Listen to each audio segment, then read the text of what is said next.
سلام سلام. اليوم جيت وجبت معايا حلوة الطابع، حلوة الصابلي.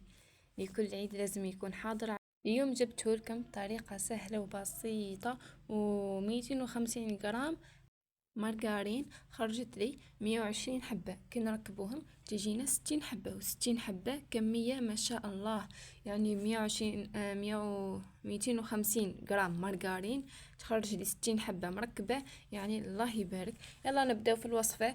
عندنا 250 جرام مارغرين، انا نستعمل ديما لابيل. نشوفوا نروحوا نخلطوا هذيك المارغرين مليح، ندوبوها مليح، لازم تكون كريميه. نضيفوا عليها كيلة تاع سكر غلاس، والسكر غلاس تاعكم كيما قلت لكم في كل فيديو لازم نغربلوه باش يخرج لنا هذاك الهواء.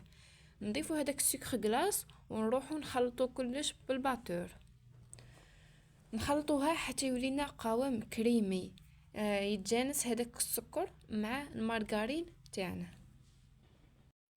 والكيلة تاعنا هذيك تهزلنا 250 غرام، يعني تقدروا تستعملوا الكاس تاع ام وليد ولا اي كيلة عندكم.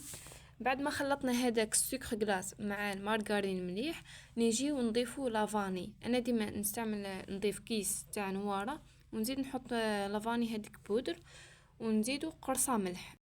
وهنا نيجيو نضيفوا كيلة تاع النشا. كما قلت لكم الكيلة تاع انا نستعمل 250 غرام، تقدروا تستعملوا الكاس تاع ام وليد. ونروح نخلطوا كلش مع بعض، يعني 250 جرام مارغرين صول ولا لابيل، 250 جرام سكر غلاس لافاني، و250 جرام نشا. وهنا نزيدو بعد ما خلطنا كلش نزيدو نجيبو كيلة تاع الزيت. وكيما موالفة الزيت ديما نضيفوه بالتدريج، ما نحطوش على دفعة واحدة باش تتجانس لنا هذيك الزبدة مع الزيت.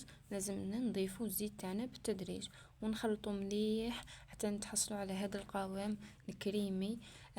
خلط يعني خلط مليح 5 دقائق ولا 6 وانت تخلط. وهنا نبداو نضيفو في الفرينة، والفرينة تاعي تكون مغربلة مع 5 جرام تاع خميرة. ديما تحطوا نص باكي، ما تحطوش الباكي كامل. ونلمو باطراف الاصابع، ما نعجنوش الكاطو تاعنا، نلموه برك. نبقاو نضيفوه في الفرينه بالتدريج حتى نتحصلوا على قوام يكون طري وما يكونش ناشف كما تشوفوا. وهنا جبت 2 اكياس بلاستيك، حطيت العجينه تاعي وبديت نحل فيها بيناتهم باش تجيني العمليه سهله وما نتعذبش كي نكون نحل فيها. حليت العجينه تاع الصابلي تاعي بهذه الطريقه، ما تحلوهاش رقيقه بزاف. وجيبوا اي طابع عندكم، انا كان عندي هذا الطابع لقيته كبير بزاف، رحت درت طابع اخر.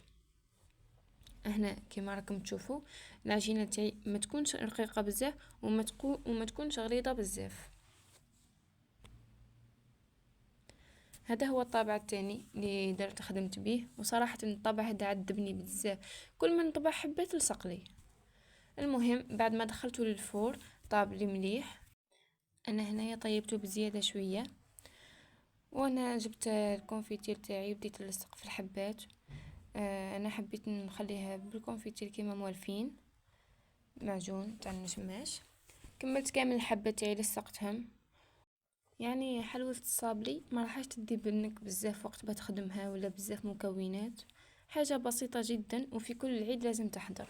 هنا بعد ما كملت لصقت كامل القاطو تاعي بالمعجون.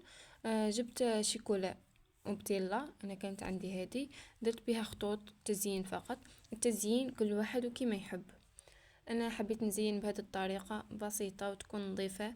بعد ما زينت كامل هذيك الشيكولا هذيك دخلت لي في النص من المعجون. واش رحت درت؟ رحت جبت المعجون وحطيته في هذيك الثقبه. المهم كملت كامل الكميه، وهكا كانت النتيجه تاعي. وان شاء الله تكون عجبتكم الوصفه وعجبكم الفيديو، وما تنساوش تخليوا لي ابوني وجيم، ونتلاقاو في فيديو جديد مع وصفه جديده، والى اللقاء.